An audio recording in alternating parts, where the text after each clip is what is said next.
Good afternoon, members of the media and the Bermuda public. On Friday, I provided my colleagues in Parliament with an update on education reform of Bermuda's public education system. Our education system is at a crossroads, and a shift is needed. We must do things differently for our children and the future of this island. Change is inevitable, and change is forthcoming for our public school system. The public has asked for, and this government is moving ahead with the restructuring of our current system to phase out middle schools for a two-tier system consisting of primary schools and signature schools at the senior level. The work needed to help bring about this kind of change for the benefit of our students and our educators will be both impactful and wide-reaching. There are 4 initiatives currently taking place to facilitate the education reform of Bermuda's public school system. 1. The development of an education authority. 2. The implementation of the Learning First program. 3. The phasing out of middle schools and the introduction of signature schools at the senior level. And 4. The consultation process on the introduction of parish primary schools. The Education Authority.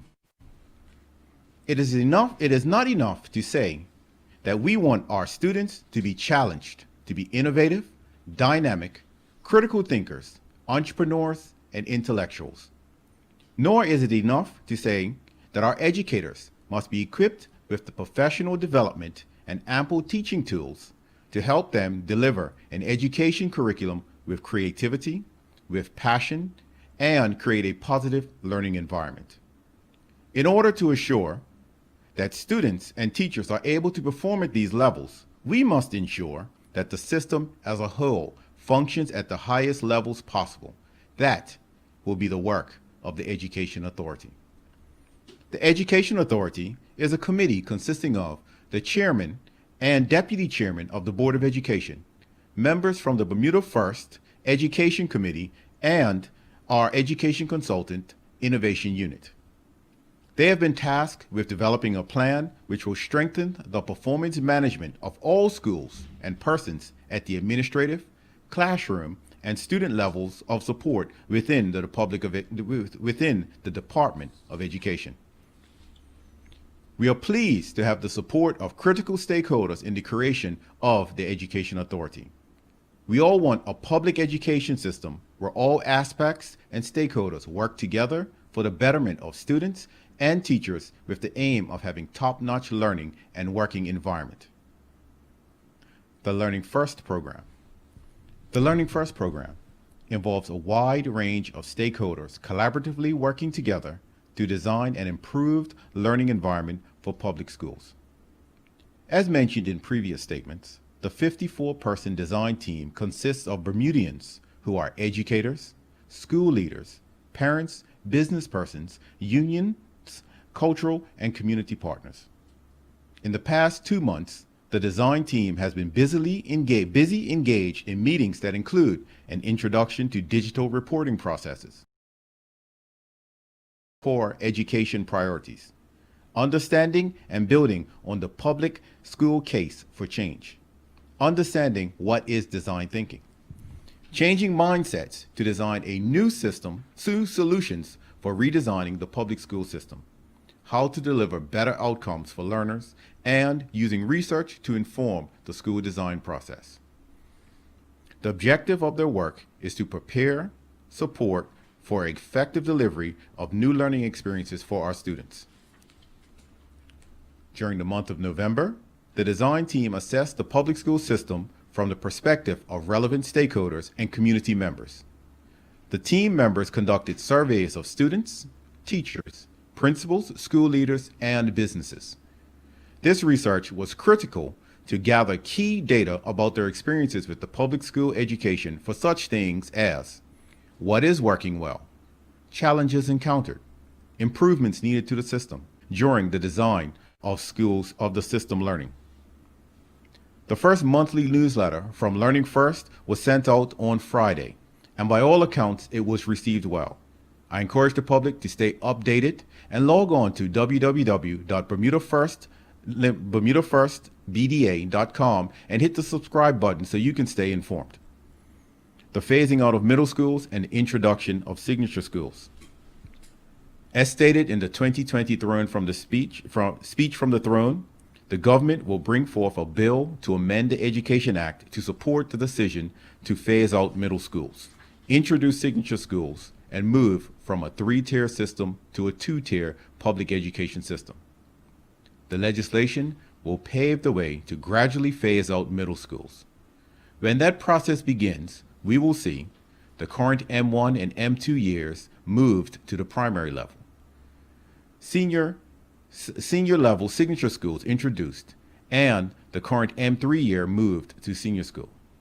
Establish exceptionalities and alternative education for our students.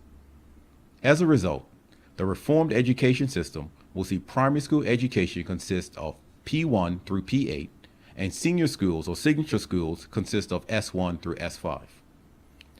The signature schools will focus on the learning styles and interests of our children, including academic and technical subjects, trades, business, sports, arts, and special needs education. Originally, it was anticipated that we would be able to introduce the first 2 signature schools in September 2021.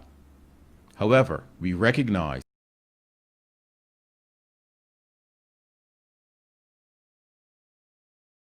gathering that data, there will be a need to consult on the signature foci. Our original timelines to consult and engage have been further delayed due to COVID-19, as officers were needed to deal with COVID-19 matters that arose within our schools. Once we have the firm foundation required with feedback from the widest possible consultation that includes engagement with teachers, parents, young people, and the wider public, we will open the first 2 signature schools in September 2022. Only then would a gradual phasing of middle schools begin, followed by any other structural alignments that have been consulted on and agreed to. I cannot tell you how happy I am to keep this promise on behalf of the Bermudian people. The consultation on the introduction of parish primary schools. Education reform will and has to involve the structural realignment of our school system. This realignment process will begin with a consultation process on the proposals for parish primary schools. The vision is that each primary school will become the hub of its parish, because research shows that when families, community groups, businesses, and schools band together to support learning, students achieve more in school and they enjoy their educational experience. The parish school model will facilitate a stronger and more resilient connection among students, families, and communities. Repurposed, refurbished, and redesigned public primary schools will expand courses and program offerings to provide students with the range of educational experiences and services that meet international standards. During the consultation process, the government will propose 10 primary schools, 1 per parish, with 2 schools in Pembroke Parish. The maximum enrollment of each primary school will be 300 students, with the intended class size of 15 students per class. We intend to continue to co-locate preschools on primary school sites and will consider eventually merging preschools into primary schools. The class size for preschools will remain the same at 10 students per class. With fewer primary schools, the government can deliver 21st century real-world and authentic learning facilities that are modern and support transformative teaching and learning practices. Capital funds can also be better utilized and reinvested for modernizing and refurbishing specific buildings that can support the delivery of 21st century education.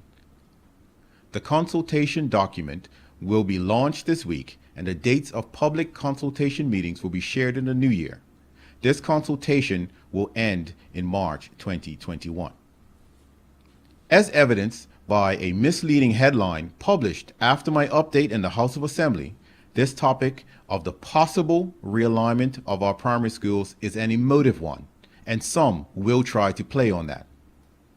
We will launch a robust consultation process that will govern the moving forward of this or any proposal. has outlined earlier, to ensure a smooth transition, the first signature schools will be introduced in September 2022. After that, the gradual phasing out of middle schools will commence with more signature schools introduced. Any further necessary realignments will then follow. I urge the public to read the consultation document and determine for yourself if the vision presented by the government is reflective of what you want our education system to look like. If it is, then let us know and let us know why. If it isn't what you envisioned, also let us know and let us know why. We want and need your feedback to build our system. I am excited by where we are in the process of school reformation. I know that to some, and to some, it may seem that we've been talking about this process for a long time without any visible changes. With this update, the public is able to see and appreciate the foundation we have laid to get to the point we are now. As the ministry and governance teams turn to the public for their input into their education system, I again encourage the public to let your voice be heard and participate in this journey with us. The success of our education system equals the success of Bermuda. Thank you, Bermuda. Thank you, Minister. Members of the media, any questions? Jonathan? Jonathan Bell?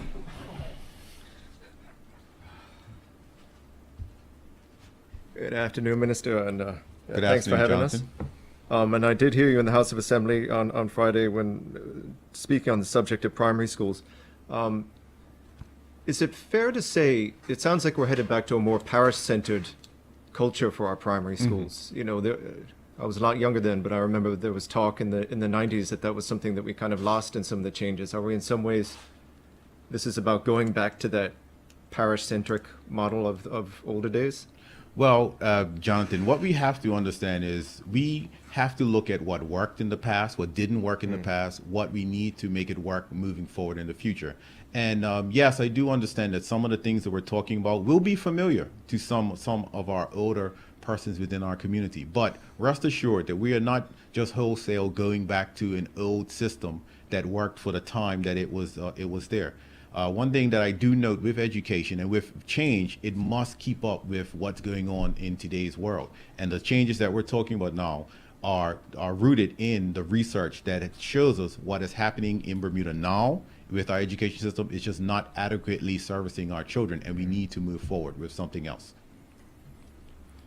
Thanks. And with the talk of headed to one primary school per parish model, I guess with that, can you talk about how we can avoid maybe the risk of potentially losing some of our high performance schools? I'm thinking in Southampton, we've got, we have Port Royal and we have Dalton E. Tucker, both excellent schools. I've always been a firm believer that it's not the building, it's what's happening inside the building. And you can duplicate that in any building if you have the right resources, you have the right personnel, and you have the right attitude. What people term as high performance schools, because I don't believe that none of our schools in Bermuda are not high performing. I believe that we will be gaining an opportunity to do things in a manner that will be equitable for all of our students moving forward. Thank you, sir. On the topic of the signature schools, I know it's early. We're talking now about starting with 2 of them in 2022. Yes. Do we have a final number for those types of schools envisaged? And kind of piggy-tailing on that, can you tell us a bit about how we plan to allocate students to the different signature schools, how that process of alignment is going to work? Thank you for that question. That is something that will be governed by the consultative process. We recognize that we want there's a talk of between 5 and 7 of them, with 2 of them being the one for exceptionalities and one for alternative education, and 5 for what we will call general education. And so, but how the process from moving from your primary school into your signature school is something that will come about with the work that's being done by Learning First and the consultation process that goes on that. But Jonathan, I will say that the idea of expanding from P1 to P6, from P1 to P8, one of the the reasons for doing something like that is to give our primary school students an opportunity for exposure to the various vocations that could be interest of them. So in their last 2 years of primary school, they will be exposed to the types of things that our signature schools will a feel for what it is that they might be interested in to move forward with. But I also believe it's important to point out that once you do go to a signature school, regardless of what that signature school offers, if there is something at another signature school that you find of interest, there will be methodologies in place for allow you to partake in that and utilize those subjects that might be offered in other schools that may not be, the signatures that may be offered in other schools that might not be at the school that you have decided to attend. Oh, okay. So about potential for taking courses at different schools. Potential of not just taking courses. As we talk about moving into a digital world, you can always do courses online. Yeah. You could be at one school, but participate in a digital course that's at another school. So there are all sorts of possibilities. But again, these are things that are being talked about. And when we present for consultation, these are the types of things that the public will be able to opine on and give suggestions to as well. This question is probably a bit early to ask as well, but I took notice that there was talk of additional facilities at the primary schools in the middle or future signatory schools. Maybe you can tell us a bit about what's envisaged, a potential budget for something like that? And that is a question that most people ask. What I have to say is, because we're in the consultative phase, it is not a good use of our time to start talking about what if we refurbish this school and that school might not be part of moving forward. So until the consult, and that's why it's important for people to understand that we are legally required to consult on these things that we're moving forward with. And we're legally required to take the information and come up with a plan based on what we've received. Once we get to that point, then we'll have a concrete idea of which direction we're moving in, which schools will be remaining, if there are some that will not be remaining, and then we can start putting together what the capital works and what the budget will look like. But rest assured, this government is invested in our school system, and that is something that we are talking about, of where funds could come from in order to do that. But at this point, saying what will happen with particular buildings, we're not at a position to do that because the consultation process is still ongoing. Righto. Thank you, sir. Thank you. All right. Thank you, Minister Rabain. That concludes the press conference. And thank you, Bermuda.